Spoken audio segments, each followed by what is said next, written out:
أعوذ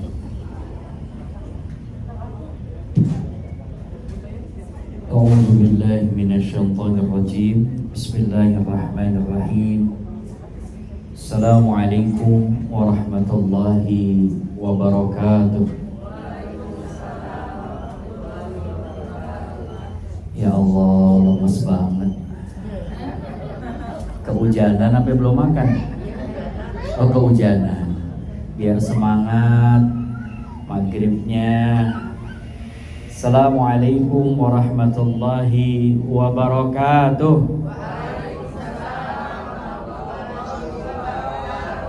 Alhamdulillah. Alhamdulillahilladzi anzala as-sakinata fi qulubil mu'minin liyazdadu imanan ma'a imanihim. Asyhadu an la ilaha illallah wa asyhadu anna Muhammadan abduhu wa rasuluh. Allahumma salli wa sallim wa barik wa karrim mu'azzim ala sayyidina Muhammad wa ala alihi wa ashabihi wa man tabi'ahum bi ihsanin ila yaumiddin wa alaina ma'ahum bi rahmatika ya arhamar rahimin. Wa ba'd, faqad qala Allah ta'ala fi kitabihil karim a'udzu billahi minasy syaithanir rajim. Bismillahirrahmanirrahim. Wallahu akhrajakum min butuni ummahatikum la ta'lamuna syai'a wa yaj'alakumus sam'a wal absar wal af'ida qalilan ma tashkurun. Wa qala an-nabiy sallallahu alaihi wasallam kullu ummati yadkhulunal jannah illa man aba. Wa qila may ya'ba ya Rasulullah faman ata'ani faqad dakhalal jannah faman asani faqad aba. Muttafaqun alaih. Raditu billahi rabba wa bil islami dina wa bi Muhammadin nabiyya wa rasula. Rabbi zidna ilman warzuqna fahman. Rabbi sahli sadri wa yassirli amri wahlul 'uqdatam min lisani yafqahu qawli. Rabbi a'udzubika min hamazati syayatin wa rabbi a'udzubika ay yahdurun. Allahumma faqihna fid din wa 'allimna at-ta'wil. Apa kabar ayah bunda semuanya? Alhamdulillah, luar biasa. Alhamdulillah. Apa kabar hatinya? Galau Ustaz, galau mulu. Suasananya mendung Ustaz, jadi hatinya agak-agak gerimis gitu. Apa kabar rezekinya? Alhamdulillah lancar. Jadi Rasulullah Sallallahu Alaihi Wasallam menyampaikan siapa yang di setiap bangun paginya, yang pertama dalam keadaan sehat, yang kedua dalam keadaan aman, yang ketiga ada makanan yang bisa dimakan hari itu. Yang maksud makanan itu minimal ada satu suap makan yang bisa kita makan pagi hari itu. Kata Rasulullah, falahud dunya, mereka itu sudah punya dunia dan seisinya. Masya Allah ya. Jadi kalau tadi pagi kita bangun itu dalam keadaan sehat. Sehat semuanya? Dalam keadaan aman? Aman semuanya. Beda perbandingannya tuh sama saudara-saudara kita di Palestina, di Suriah, di negara-negara yang hari ini Allah uji. Bangun tidurnya nggak tenang, mau tidurnya nggak tenang, sehatnya terancam, keamanannya terancam. Sekarang kita bangun di Jakarta, di Ciledug, bangun tidur sehat, bangun tidur semuanya aman, laki ada, masih ada nggak lakinya? Bangun tidur laki ada, alhamdulillah, laki gua kemana-mana, begitu. Masuk ke kamar anak, bangunin anak, anaknya juga ada, semuanya sehat. Yang ketiga ada makanan hari itu yang bisa kita makan. Alhamdulillah. Kata Rasulullah, orang itu punya dunia dan seisinya. Itu aja udah cukup. Itu gambaran kita punya dunia dan seisinya. Maka sore hari ini menjelang malam Allah hadirkan kita di majelis yang penuh barokah ini. Semoga kegiatan ini betul-betul istiqomah sampai nanti hatta zurtumul maqabir, sampai kita masuk ke liang lahat kita istiqomah dalam kajian ini. Amin. Sore hari ini, malam hari ini Allah pertemukan kita dalam keadaan baik, dalam keadaan sehat. Kalau dihitung ada satu rumah sakit di Jakarta, satu rumah sakit saja itu ada 5 lantai, satu lantainya ada 300 orang yang sakit, berarti 5 lantai ada 1.500 orang. Setiap paginya mereka berharap bisa pulang kumpul sama keluarga. Kata dokternya, ibu belum boleh pulang dulu ya. Udah kangen sama anak, udah kangen masakan rumah, begitu. Alhamdulillah justru Allah kasih sehatnya sama kita. Berapa jutaan orang yang maghrib tadi lewat di samping kita, mereka yang tidak nyempetin waktunya buat Allah. Alhamdulillah Allah kasih kita sehat, bisa mampir, bisa berjamaah, bisa kajian. Itu bukti rasa syukur kita. Udah dikasih umur, udah dikasih waktu. Nanti akan ada pertanyaan, buat apa umur yang aku berikan? Buat apa waktu yang aku kasih? Umurnya yang udah mau maghrib, ya, apalagi udah menjelang isya, udah banyak-banyak mainnya di sini. Ini disebutnya bukan hanya munzalan, tapi bisa disebutnya raudhah. Apa itu raudhah? Taman surga, ya. Makanya enak Allah kumpulkan kita di raudhah. Semoga bukan hanya Allah kumpulkan di dunia, tapi Allah juga kumpulkan nanti di surganya Allah Subhanahu wa taala. Salawat bertegakan salam selalu tercurahkan ke hadirat baginda Rasulullah Muhammad sallallahu alaihi wasallam. Ikhwatal iman, ayah bunda yang dirahmati Allah Subhanahu wa taala, melanjuti kajian saya di bulan Desember tanggal 10 itu tentang hati. Hati itu ada lapisannya. Ada 4 lapis Allah menggambarkan di dalam Al-Quran.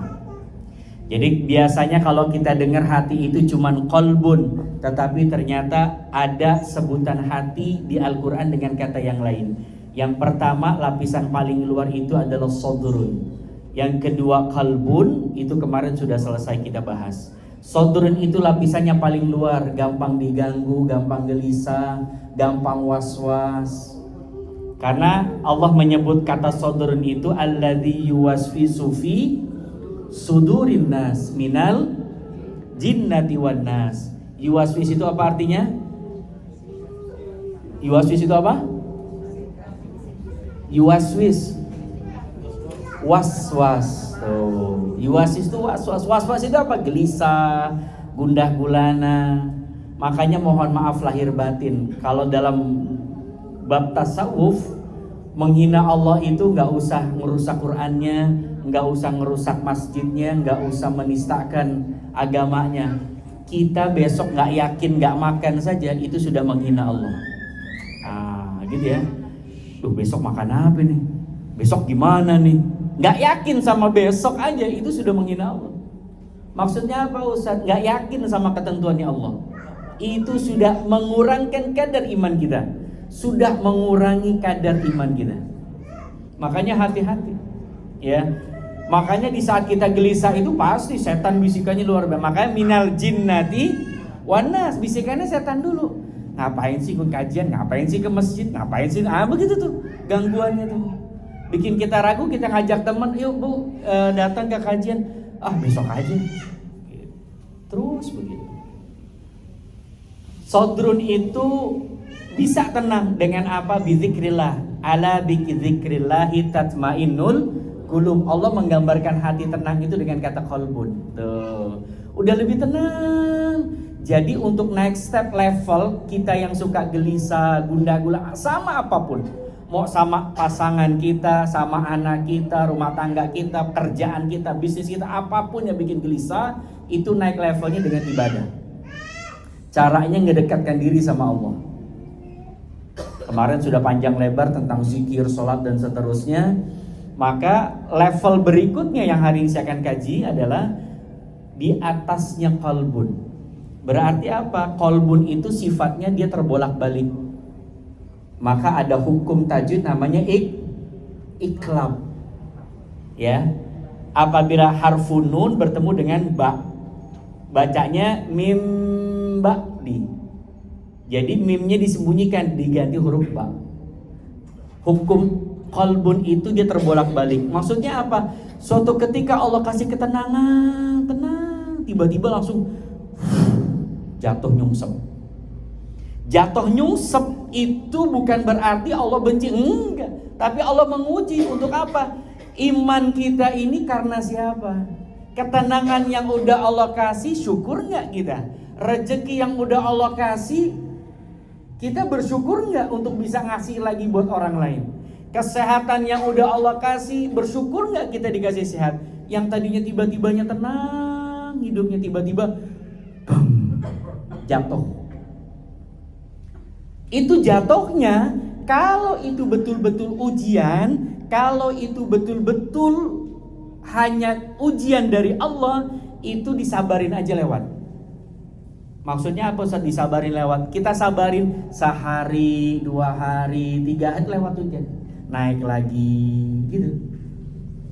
Kebanyakan kita kalau lagi diuji, lagi tenang-tenang ini kan hidup kita nih misalkan lagi tenang nih, lagi damai, bahagia, urusan rumah tangga tenang, urusan SPP tenang, anak-anak semuanya tenang deh.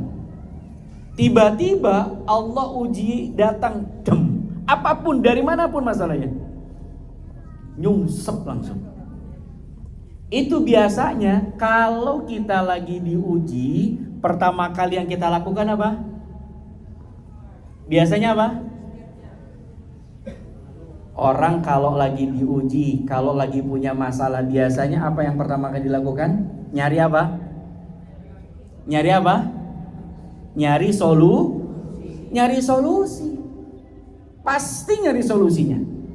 Nyari solusinya jalannya kemana? Nyari jalannya mana? Jalan keluar, nyari solusi. Padahal ujian itu datangnya dari mana? Dari Allah. Kalau kita yang hatinya tenang, imannya kuat, di saat diuji, tahu paham ujian itu dari Allah, maka kita akan back to Allah, come to Allah. Kita akan kembali ke Allah. Nggak buru-buru nyari solusi, nggak buru-buru nyari jalan keluar. Kejadiannya adalah yang sekarang terjadi, kalau kita punya masalah, kalau kita diuji sama Allah, kita buru-buru nyari jalan keluar. Akhirnya orang-orang yang di luar kita salahin semuanya. Ibu sih gimana sih? Kamu sih sayang gimana sih? Abang sih tadi begitu terus begitu. Karena apa? Kalau kita punya masalah nyari jalan keluar, yang di luar kita salahin. Kita jadi bos nyalahin karyawan, kita kepala rumah tangga disalahin satu rumah. Padahal kunci hilang gara-gara siapa? Gara-gara kita salah naruh tempat. Habis domelin. Ini gimana sih apa? Begitu semuanya, satu rumah domelin. Kejadian apa kejadian? Karena kita nyari jalan keluar. Ini kita yang diuji sama Allah, tapi orang lain yang kita salahin. Udah selesai nyalain orang lain, gak buru-buru muhasabah, terus nyari solusinya, padahal solusinya udah ada. Guru ngasih soal. Ini kita ini ceritanya lagi ujian. Guru ngasih soal, kira-kira jawabannya udah ada belum? Udah ada. Kita cuma suruh ngapain? Ngerjain. Kita masuk ruang ujian, depan kita dikasih soal. Terus kira-kira kita disuruh ngapain? Kerjakan. Terus yang terjadi, misalkan udah dikasih soal, ujian dikasih soal, terus tiba-tiba kita nanya, Bu jawabannya apa? Diapain nama guru kita? Kita dikasih soal pas lagi ujian, lebaran soal. Terus tiba-tiba pas baru dikasih, terus kita nanya sama guru kita, Pak jawabannya apa Pak? Kira-kira kita diapain sama guru kita? Disuruh keluar. Mending kalau ditebalikin mejanya itu, orang ujian malah sama. Urusannya kita dikasih ujian sama Allah, kita nanya, ya Allah dosa apa aku? Dah ibu sedah. Itu Nabi maksum. Itu dosanya udah ditutupin sama Allah, istighfarnya paling banyak. Lah kita dikasih ujian nanya sama Allah, ya Allah kenapa aku diuji begini? Begitu betul? Datangnya ke masjid, betul ke masjid. Assalamualaikum, astagfirullah ya Allah, kenapa aku diuji begini ya Allah? Terus nanya sama Allah. Padahal maksudnya Allah kalau dikasih ujian ngapain? Cari jalan masuk, bukan jalan keluar. Tuh, cari jalan Kalau kita punya masalah, apapun masalahnya, ibu-ibu punya masalahnya sendiri, bapak-bapak punya masalahnya sendiri, rumah tangga semuanya beda masalahnya. Apapun masalah kita, yang hari ini bos, yang hari ini jadi karyawan, yang ini jadi apapun kita profesinya, kalau kita punya masalah jangan cari jalan keluar, cari jalan masuk. Masuk kemana? Masuk ke diri kita.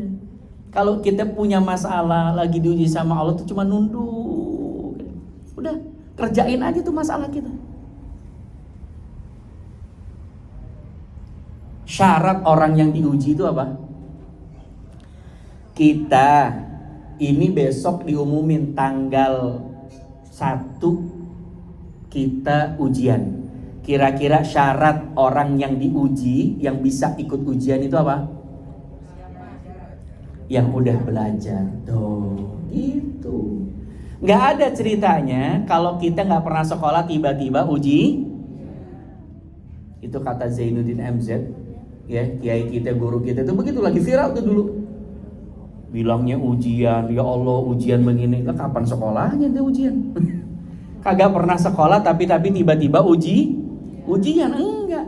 Ayah bunda makin rajin ngajinya, makin rajin sholatnya, makin rajin ibadahnya, bukan gak diuji. Kata Allah makin aku uji. Biar apa? Yang kemarin sholatnya, ngajinya itu karena siapa? Allah cuma pengen tahu karena siapa. Karena yang munafik juga begitu kelakuannya. Dia tetap sholat, dia tetap ngaji, tapi kelakuannya beda. Tadi sifat munafiknya. Susah ngebedain, susah. Makanya dikasih ujian ahsanu amalah, biar cari tahu siapa yang paling baik amalnya. Gitu. Makanya berarti kalau kita diuji sama Allah, kalau ujian itu datang sama diri kita, berarti apa? Kita mau naik kelas. Berarti kita sudah layak. Ayah bunda semakin banyak ikut kajian, makin banyak ilmunya, besok gak usah kaget datang ujiannya. Tuh.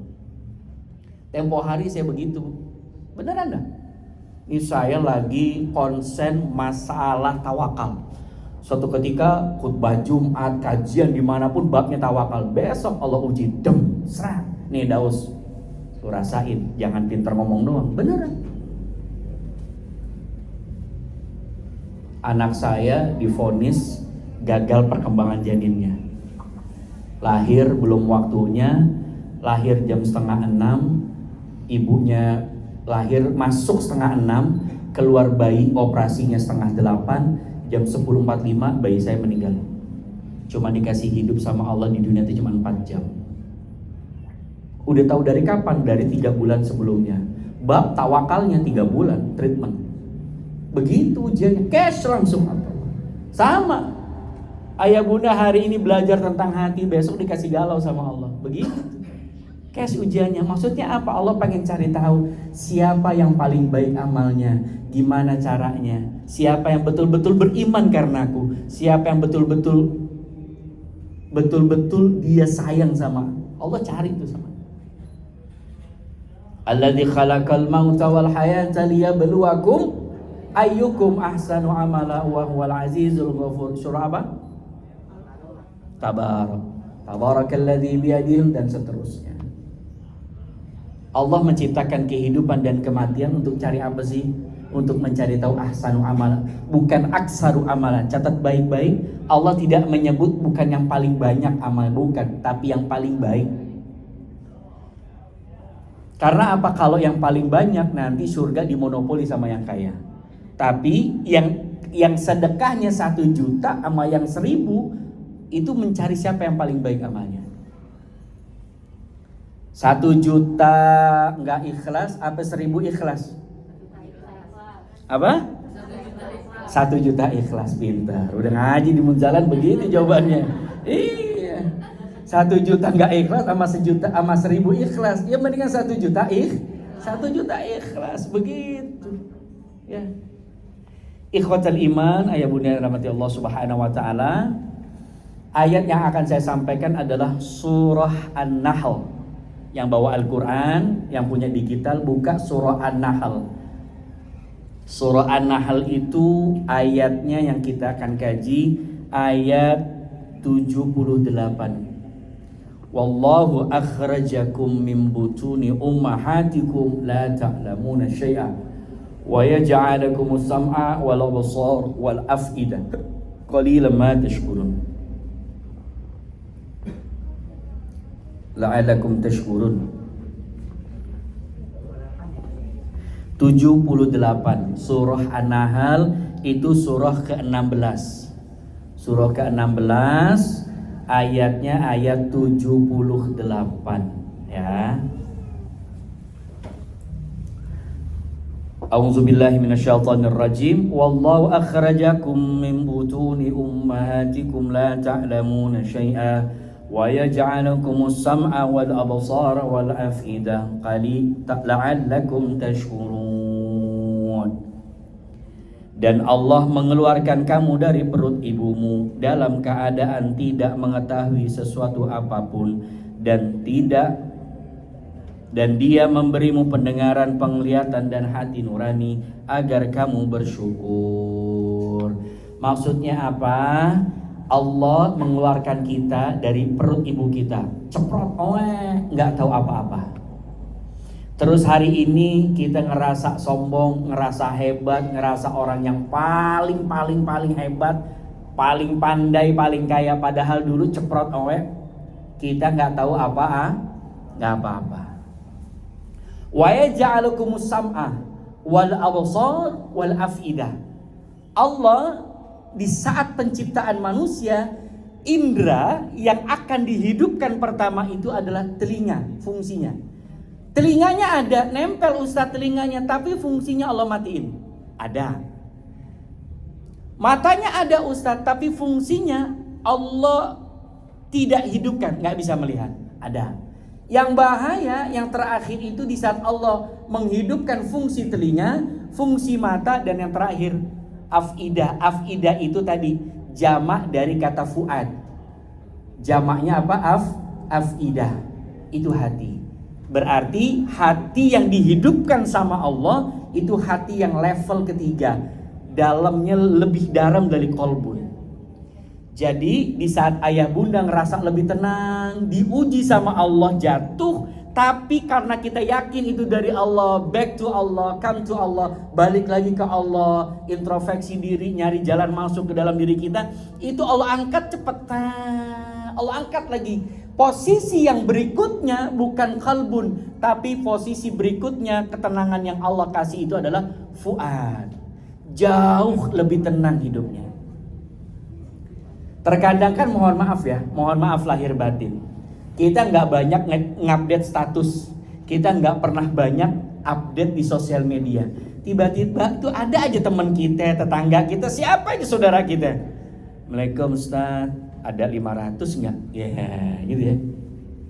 Padahal apa? Kita cuma tinggal 50.000 tuh duit. Tapi orang ngelihat kita tuh kayaknya tenang aja hidupnya, betul?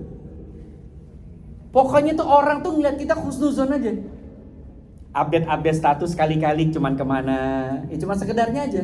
Tapi kayaknya itu orang, kita nggak pernah nge-share status susah kita. Kita nggak pernah nge-share status masalah kita. Kita nggak pernah nge-share update status tentang problematika kehidupan kita. Pokoknya kita silent rapet. Pokoknya itu cari jalannya, jalan masuk aja. Tiba-tiba tuh banyak orang yang husnuzon sama kita, kayaknya hidupnya tenang, banyak duitnya. Tiba-tiba Ustaz, boleh pinjam duit nggak Ustadz buat bayar ini, ada 2 juta nggak? Padahal kita 500.000 aja tuh udah gede. Nanti saya bayar Ustadz, kalau ada kontrakan yang masuk saya bayar. Jadi yang mau minjem duit ini punya kontrakan, yang dipinjemin masih ya begitu beneran Bu. Itu dia bilang, Ustadz nanti kalau ada kontrakan yang masuk saya bayar. Dia minjem, dia ini orang bos kontrakan, tinggalnya di Kemang Bu. Minjem sama orang yang masih ngontrak. Itu bukannya kenapa-napa, tapi tadi Allah sudah memakomkan kita dalam posisi fuad. Hidup kita tenang, gak punya utang, istri ada, anak sehat, udah aktivitas sehari-hari udah cuman memenuhi syarat bahwasannya kita beraktivitas lillah, udah begitu aja. Orang tuh ngeliat kita kayaknya tenang.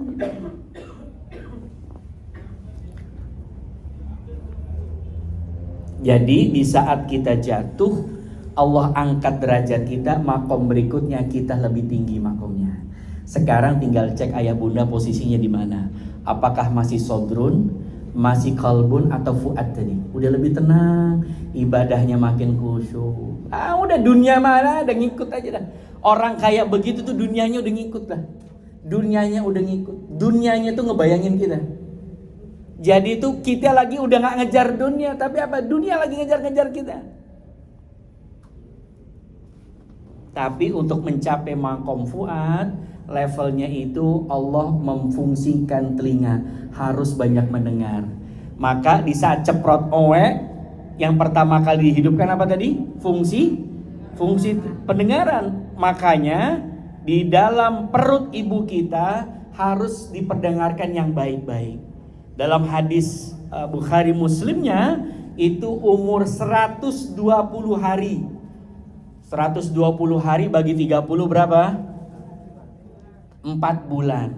Jadi kalau pengen bikin syukuran 4 bulanan. Kenapa? Di saat 120 hari Allah tiupkan ruh, Allah tentukan ajal, Allah tentukan rezeki, Allah tentukan khairuhu wa syarruhu. Itu hadisnya bunyinya begitu.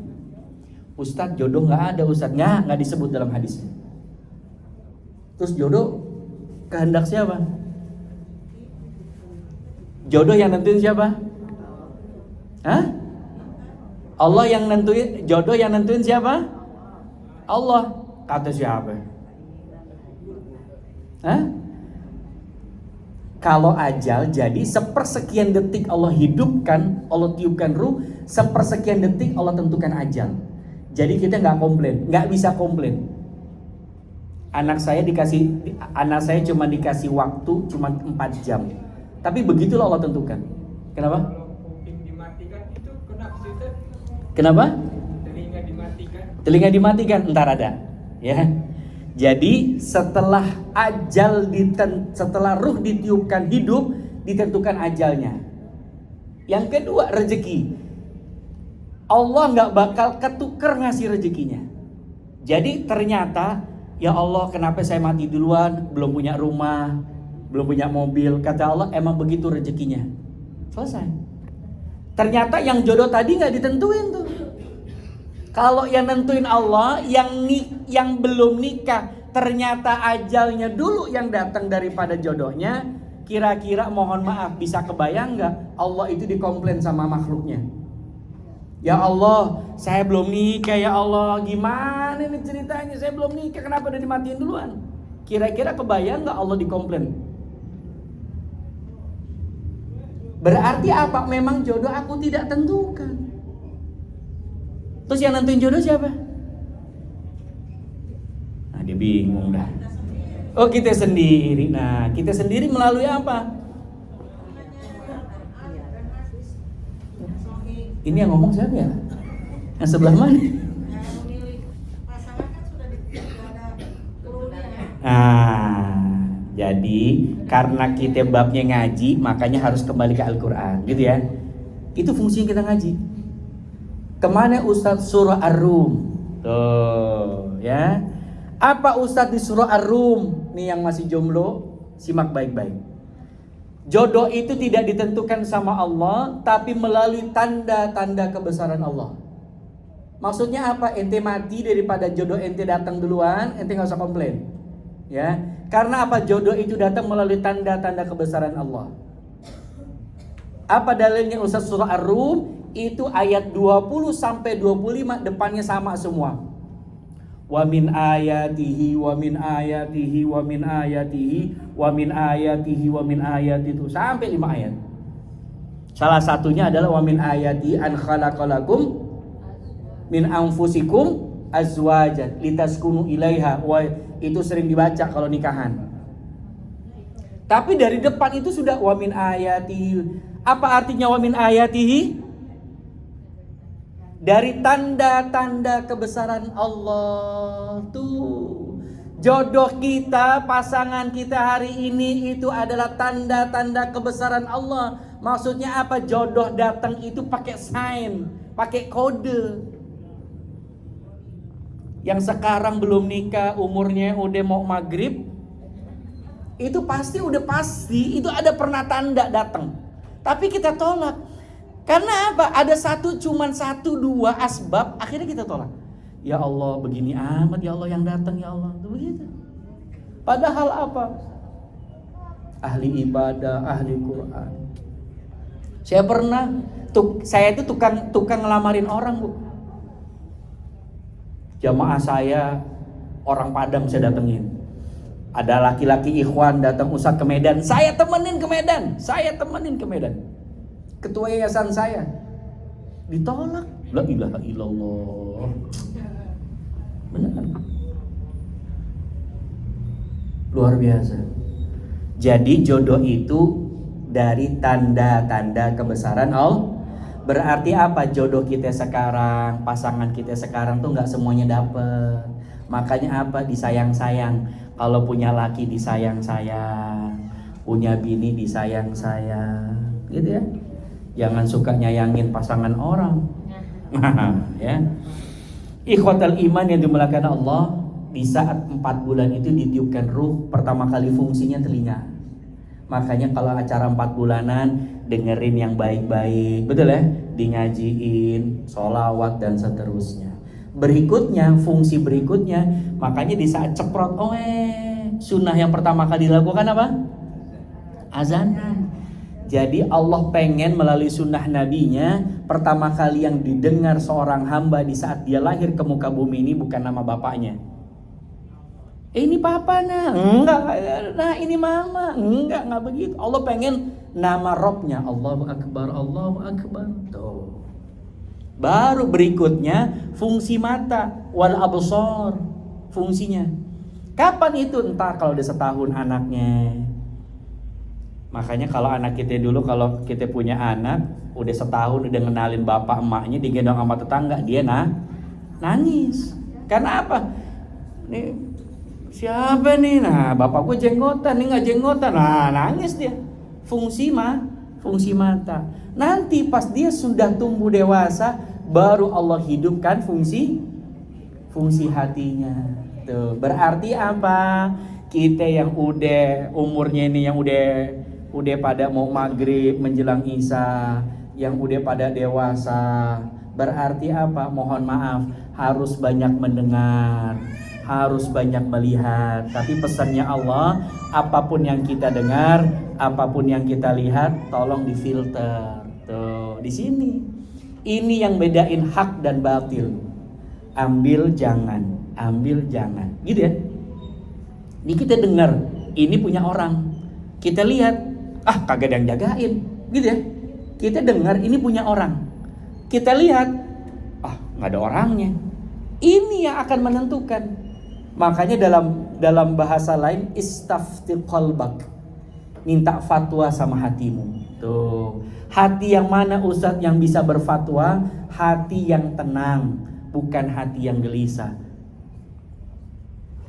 Jadi di saat kita ingin ambil enggak, jalan enggak, mundur atau maju, gitu ya. Yang masih galau-galau, minta fatwa kepada hatinya. Ambil jangan, datang enggak, kan gitu ya. Mas disuruh datang sama bapak ke rumah. Itu kalau anak laki disuruh kayak begitu, nggak bisa tidur 2 hari 2 malam tuh.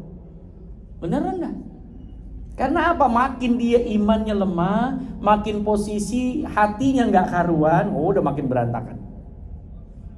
Tapi buat mereka yang imannya baik, posisi hatinya baik, apapun masalah dalam hidup dia bisa ngambil keputusan sepersekian detik. Nah, itu. Jadi patokan syariat kita sebagai orang muslim itu antara halal dan haram. Hati itu yang menentukan. Makanya hadis qudsi, hadis arba'in Imam An-Nawawi itu menjelaskan halal dan haram. Itu kata terakhir itu adalah qalbun, tentang hati. Innal halala bayyinun wa innal harama bayyinun wa bainahuma, terus panjang sampai fil jasadil mudghah idza saluhat jasadu kullu wa idza fasadat jasadu kullu ala wa hiya qalbun. Allah titipkan segumpal daging, segumpal darah. Apabila dia baik, baik semuanya. Apabila dia buruk, buruk semuanya. Maka fungsi hati itu penting. Jangan pernah nyalahin orang sekitar kita, jangan pernah nyalain pasangan kita, nggak usah pernah nyari perkara orang-orang di luar kita. Kalau kita punya masalah, kalau kita sedang diuji, buru-buru cari jalan masuk, jangan keluar, gitu ya. Jangan cari jalan keluar, cari jalan masuk saja. Perumpamaannya tadi, kita dikasih soal ujian sama guru kita cuma disuruh ngapain? Kerjain aja dah. Syarat kita ikut ujian itu kita udah pernah belajar. Guru-guru kita udah banyak nyampein di majelis ini. Kita tinggal belajar lagi. Besok ada ujian, oh ini tentang ini udah. Oh ini tentang ini, oh begini. Ustadz, ada satu bab yang belum pernah saya dengar tentang masalah saya. Udah. Tinggal nyari jalan masuk. Kalau emang gak ketemu solusinya, udah tunduk. Ngapain Ustadz? Udah minta ampun sama Allah. Dosa yang mana yang menjadikan asbab ini kita bermasalah hari ini. Gitu aja sudah. Minggu yang lalu, Senin, ini baru Selasa, yang Jumat kali ini ya Allah, kemarin kayaknya ini Sabtu nih. Nah, begitu saja sudah. Cari jalan masuk saja. Kenapa sebulan ini seret banget, dagangan gak laku-laku, project gak tembus-tembus, gak gol-gol, anak makin blingsatan, pasangan makin kurang ajar. Udah, buru-buru, nggak usah nyalain orang lain, nggak usah datang ke psikolog, nggak usah datang ke nggak usah ketemu ustadz, nggak usah. Udah cari jalan masuk, introspeksi dah, duduk tunduk aja dah, minta ampun sama Allah Subhanahu Wa Taala. Ikhwatal iman yang dimuliakan Allah Subhanahu Wa Taala, di saat Allah ingin menghidupkan sesuatu, dari mana tadi asalnya? Dari telinga ke mata, baru ke hati.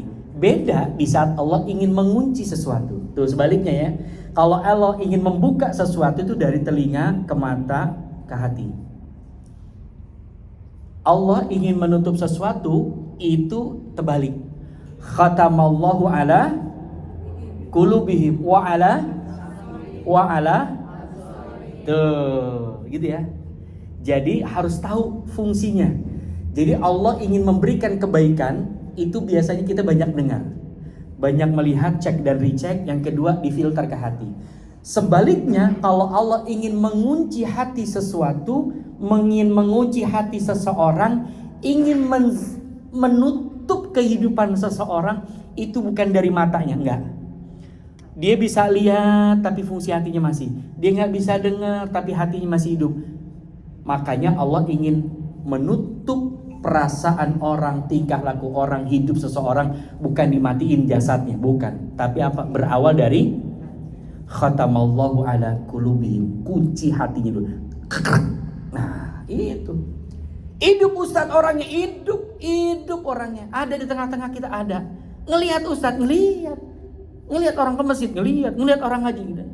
Dengar Ustadz, dengar azan, dengar ngaji, tapi apa? Nggak bergerak. Ininya dimatiin sama krek. Jadi apapun yang dia dengar nggak bakal pernah masuk karena ini dikunci. Mental. Apapun yang dilakukan orang, entah itu kebaikan kah keburukan, pokoknya jelek aja. Yang jelek makin jelek. Dia orang ngelakuin baik tetap aja Ada begitu ya? Ada manusia, kita ngelakuin baik sama tuh orang, jelek aja, betul? Karena apa? Ininya ditutup. Ininya ditutup. Tapi bukan ini dulu yang ditutup, tapi ini dulu. Nah, udah. Kalau intinya mati, sudah.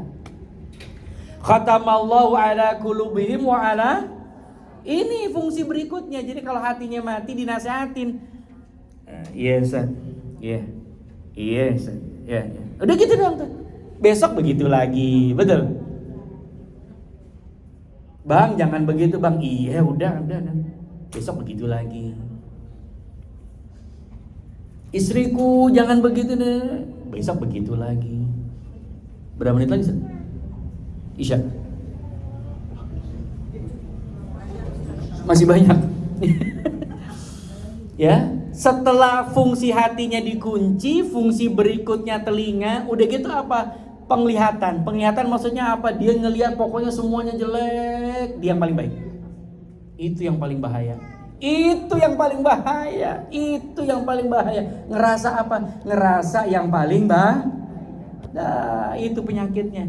Itu penyakit bukan orang bodoh, bukan. Itu penyakit bukan orang ngaji, bukan. Itu penyakit orang-orang pintar, orang-orang pandai, orang-orang yang beriman, orang-orang yang soleh dan soleha. Itu penyakitnya. Penyakit apa? Ngerasa yang paling. Naudzubillah. Setan itu dulu beriman gak?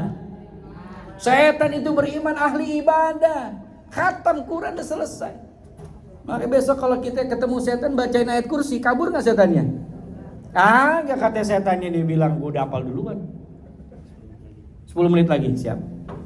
Ya. Tapi apa yang membuat setan diusir? Apa yang membuat setan durhaka? Sombongnya, udah ngerasa. Udah paling ngerasa. Makanya penyakit yang paling bahaya itu bukan pelit, bukan kikir, tapi apa? Ngerasa orang kaya padahal kagak punya. Ngerasa orang cantik jadi ngerasa soleh jadi paling begitu. Ngerasa dia udah ngaji mana-mana, dia ada ustadznya begitu. Kemarin gue ketemu kiai begitu tuh, ngerasa. Itu penyakitnya kita. Itu bukan penyakitnya orang bodoh. Kalau orang bodoh udah, dia makin bodoh, dia ngerasa makin terus pengen belajar. Tapi penyakit yang kayak begini, penyakit orang beriman, orang soleh, orang soleha, orang majelis nih kayak begini. Bener, itu penyakitnya. Setannya masuknya begitu. Ngerasa hatinya udah tenang, ngerasa ilmunya udah banyak. Akhirnya apa tadi? Penyakit ngerasa. Akhirnya apa? Kerjanya ngecilin orang. Ya Allah, ya Rabb. Serem itu. Beneran dah. Semua orang di mata dia kecil. Dinasehatin kagak masuk karena apa? Hatinya udah ketutup. Mau ustadz siapa, kiai siapa yang ngomong mau dah. Ikhwatal iman yang dimuliakan Allah Subhanahu wa taala, maka fungsi-fungsi hati ini harus kita jaga. Bagaimana Ustadz treatmentnya? Salah satunya tadi dengan ibadah. Ustadz 5 waktunya udah, tambahin yang sunnah. Ustadz yang sunnahnya udah, tambahin sunnah yang lain. Sunnah sholatnya udah, berarti apa? Sunnah zikirnya udah Ustadz.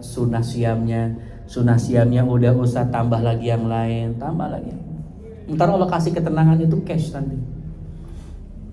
Memang kadang kita memilih, tapi ternyata pilihan kita nggak tepat. Ya Allah, pengen hidupnya tenang, minimal ada 5 miliar dari Allah. Gitu request kita, betul? Ya Allah, tahun 2025 minimal ada 5 miliar, ada mobil, ada rumah, utang lunas, sudah tenang ya Allah. Kan begitu mintanya kita. Tapi kata Allah nggak begitu cara tenang yang aku kasih. Justru apa? Dengan masalah. Akhirnya apa? Kita dekat sama Allah. Bisa jadi kita punya 5 miliar nggak lagi di sini nih, betul? Iya, lagi ke Bali, lagi ke Thailand, lagi ke Singapura. Makanya Allah nggak kasih 5 miliar. Yang abang-abang kalau kasih 5 miliar lah, Ustadz nggak ngaji dulu, Ustadz lagi di pos 2. Ya begitu bang, makanya nggak dikasih 5 miliar. Iya, ente ngayap mulu. Tapi kalau lagi dikasih pas-pasan, datang ke muzalah, gitu, rajin. Iya Ustaz, pas banget, tinggal ya Allah tinggal gocap Ustaz. Gimana besok? Nah udah datang aja jadi tenang. Jadi megang cepet sama gocap tenang. Gitu. Belum tentu megang 5 miliar tenang bang.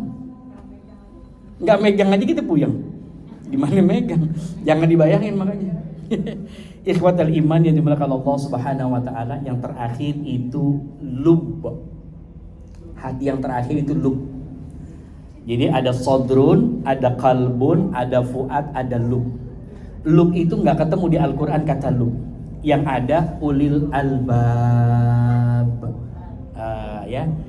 Jadi kata yang ditemukan di Al-Quran itu bunyinya apa? Ulil albab. Surah Al-Baqarah ayat 269. Yu'til hikmata may yasha wa may yu'til hikmata faqad utiya khairan katsira wa may yadzakkaru illa ulul albab. Ada orang-orang yang aku kasih hikmah tertentu. Berapa menit lagi nih? Oh, udah saatnya azan. Ya udah dah, kita lanjut ya. Izin kita lanjut yang tanya jawab pada Isya. Terima kasih.